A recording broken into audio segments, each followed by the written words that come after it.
Today our session is for an hour. Yes, great. Welcome to Leader Lifestyle Hub. It is an unique place where digital leaders grow and enhance every day. And here comes the 13th book of our target that we have set for this year. And we have set a target of 200 book summaries, digesting it and implementing the actions from this.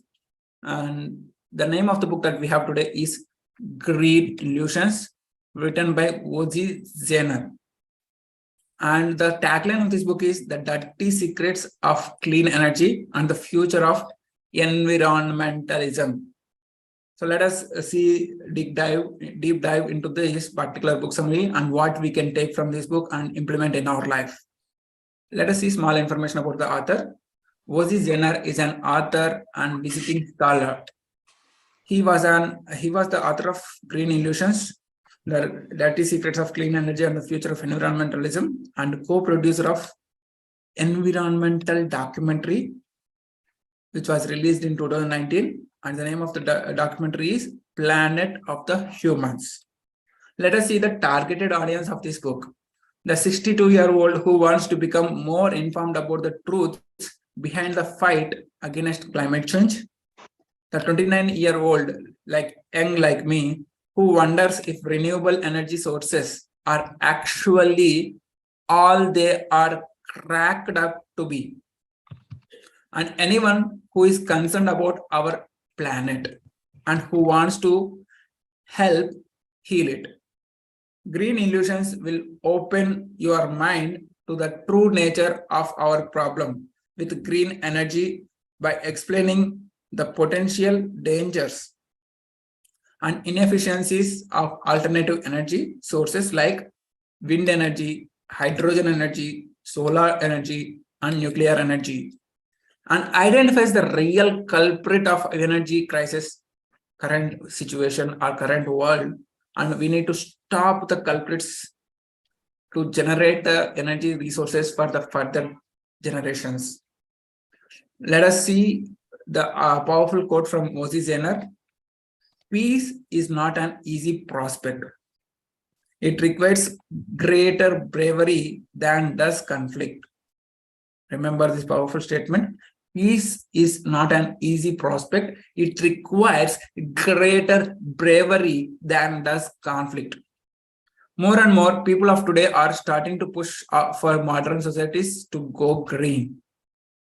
People see the devastating effects of climate change and want to do something about it.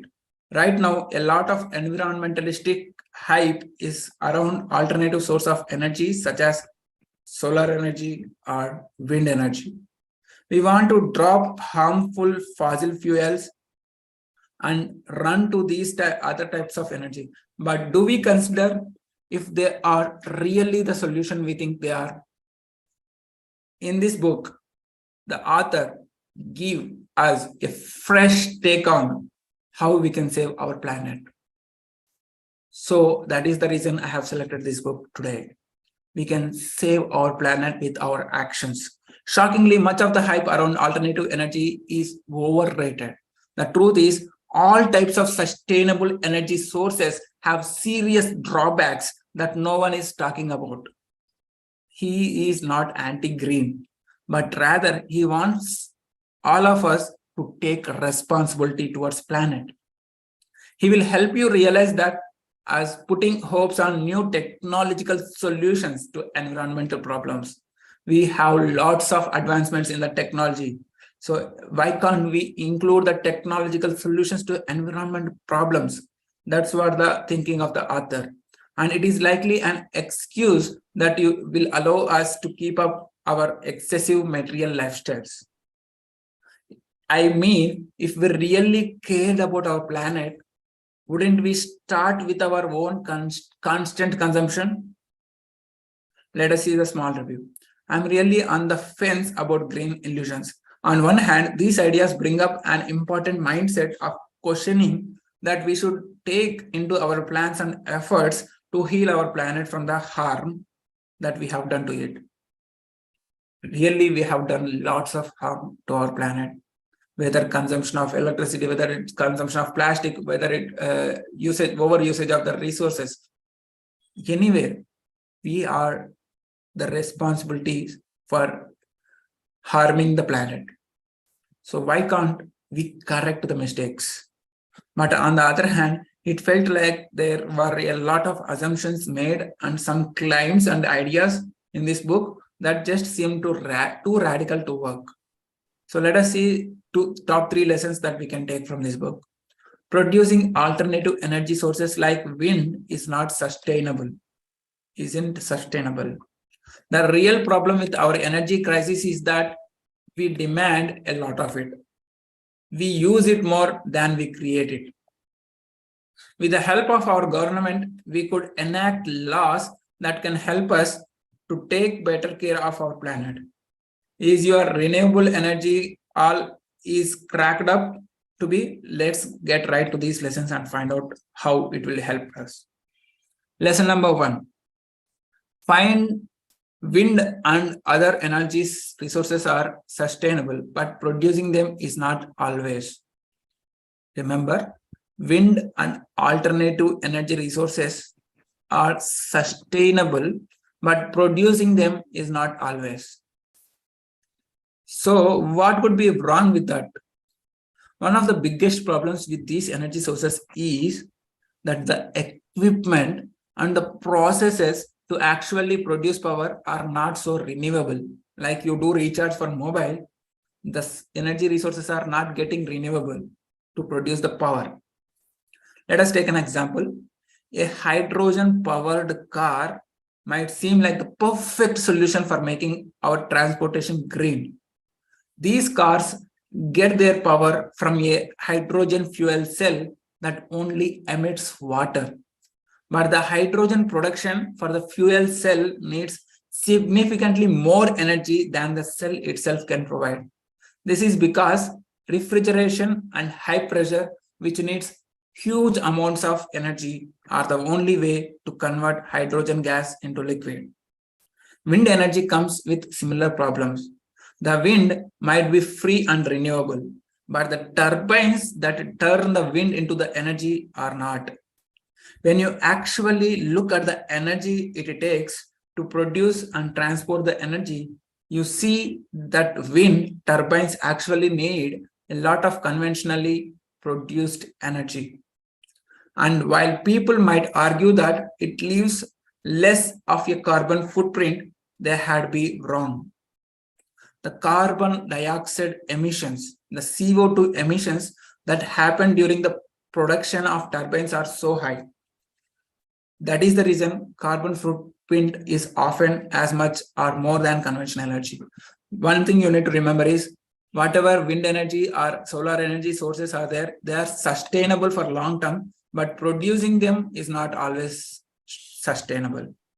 Let us see the lesson number 2. What is the biggest challenge of our energy struggle? It is all our high demand. We need more energy sources for our regular activities. That is the biggest challenge that we have today. We push for alternative energy, but are ignoring the true core of our energy crisis, our huge demand for energy. But this is like treating the symptoms instead of disease itself. Means you are treating the symptoms instead of disease itself. Rather than finding ways to make more energy, wouldn't it be better to find ways to use less? Why don't we find way to use less energy resources? Believe it or not, improving energy efficiency can actually increase the demand for energy. With the invention of steam engine in the 1800s, coal demand skyrocketed. Means there was a huge demand for coal for steam engine. When inventor James Watt created a more efficient steam engine in 1865, people thought coal consumption might decline. But as the Jevons paradox states that the efficiency of the engines actually made them more popular and affordable, and coal usage increased. Similarly, making modern devices more efficient makes energy cheaper. And this brings us back to where we started, with high consumption and not enough energy supply. Means we are taking more outputs, but we are giving less input. If we know this, why do we prefer solutions that only address energy production rather than reduction? The other things is, this is because our economy is dominated by productivism. Our economy is dominated by productivism. This is an attitude that values the production of things as this is what makes us money. The bottom line is, we are not commercialized. We cannot commercialize and sell energy reduction ideas, which means that they cannot benefit the economy. Let us see the third powerful lesson. We could take better care of our planet if we could get our government to implement right laws. We could take better care of our planet if we could get our government to implement the right laws. We can convince people to change their behavior, but the government also needs to help if we are to change the way things are. In doing this, they also need to keep in mind that measures put in place need to not just decrease energy, but they also need to improve the well-being of the people, and they cannot be too expensive. Rather than focusing on income with the taxes, we need to focus more on consumption. The prices of goods around us don't reflect how much energy we really need to produce them. This worked in California, where they placed cost penalties on products that required heavy energy usage. Because of this measure, California's per capita energy consumption has remained stable, while the rest of the nations has doubled. Another thing we can do is make more conscious packaging. A third of the trash Americans produce, means the garbage that Americans produce, is packaging material. Visualize or imagine all the energy spent producing all of this material just for it to be thrown away. The US could require companies to bear the cost of recycling and disposing of their packaging as they do in Europe. Lastly, the government should enforce no junk mail stickers or mailboxes as they do in Europe. This would help reduce energy wasted on unwanted junk mail. It is estimated that American junk mail has a carbon footprint equivalent to 11 coal-fired power plants. So what are the three lessons that we can take? Wind energy or other source energy resources are sustainable, but producing them is not always. The biggest challenge is our high demand, and we can take better care of our planet if we could get our government to implement the right laws of the nature. So let us see the different flavor of this same book summary in format of mind map. We will cover three things: synopsis, key lessons, conclusions from this book. What is the synopsis of this book? Is the dirty secrets of clean energy and the future of environmentalism. This is a powerful statement. Even the author included this in the tagline. The dirty secrets of clean energy means what are the real secrets for clean energy and what is the future of environment. Green illusions deflates the hype around surrounding new alternative energy sources. Many people say that solar energy is useful, wind energy is useful, or biogas energy is useful.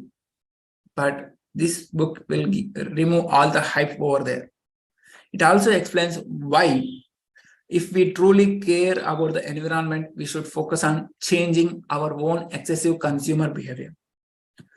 The main essence of this book is to teach us to consume less and produce more. Let us see the key lessons, what we can take from this book. These are the key lessons. Conventional energy sources like fossil fuels and nuclear power are dangerous and environmentally damaging. Whatever we are telling, nuclear power, fossil fuels are dangerous and environmentally damaging. Alternative energy sources such as biofuels also have dangerous side effects. Renewable energy sources like hydropower, solar power are not perfect either. While alternative energy sources may be sustainable, producing them is not, like we have discussed. People like to believe that new clean technologies will solve our environmental problems. We believe that. Green marketing promotes as idealized view of alternative energy sources. Technological solutions fail to address the core of energy crisis, which is nothing but our excessive demand for energy. Persuading people to consume less is easier if it is focuses on the tangible benefits. If you are getting tangible benefit, try to reduce or try to consume less of the energy sources. The government should adapt policies to encourage companies and people to cut energy consumption. This is too radical. We cannot expect the government to do that all the things for us, but we need to come up with our own actions. Consumption can also be curbed by taking social measures. Living in societies is greener than living in the suburbs. So let us see the conclusion. What we can take from this book. If we want to save the planet and resolve the energy crisis, we cannot sit around hoping that technological solutions will be invented to allow us to keep up our excessive energy consumption. Instead, we must encourage decreased consumption. Commute by bike is the second solution if you are traveling through car. Terms and conditions apply. Instead of bike, you can also go for cycle, motorcycle, for saving the energy supply or demand. Have you ever considered taking your bicycle to work instead of driving? That's what I'm telling. Instead of going to bike, you need to take a cycle. It may be like sarcasm for you, or it might be criticism for you, but it's a hard truth that if you go with your bicycle to work instead of driving, you will be helping our environment and you will be helping our planet also. If your morning commute or traveling involves heavy traffic, you may well find that biking is as quick or even quicker than driving car. You are also saving time by getting a workout during your commute. And after a shower at the office, you will be full of energy for the day. So imagine you are going for car driving, and imagine how you have went for bike driving. Instead of car driving, bike driving is safe, better.